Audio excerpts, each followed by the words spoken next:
மணிரத்னம் அவர்களின் தளபதி படத்தில் மம்பூட்டி அவர்களின் உதவியாளரில் ஒருவராக நாகேஷ் அவர்கள் வருவார்.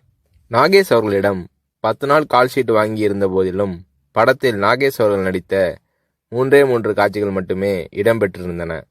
பிறகு ஒரு நாள் ரஜினி அவர்களை நாகேஷ் சந்தித்த போது, மணிரத்னம் என் கால்ஷீட்டை வீணாக்கிவிட்டார், இன்னும் சில காட்சிகளில் என்னை பயன்படுத்தியிருக்கலாம் என்று நாகேஷ் அவர்கள் தன்னுடைய ஆதங்கத்தை வெளிப்படுத்திய போது, ரஜினி அவர்கள் பதில் ஏதும் சொல்லாமல் புன்னகை புரிந்தார். அவ்வளவுதான். பின்னர் தான் நாகேஷ் அவர்களுக்கு ரஜினி அவர்களின் மௌனத்தின் அர்த்தம் புரிந்தது.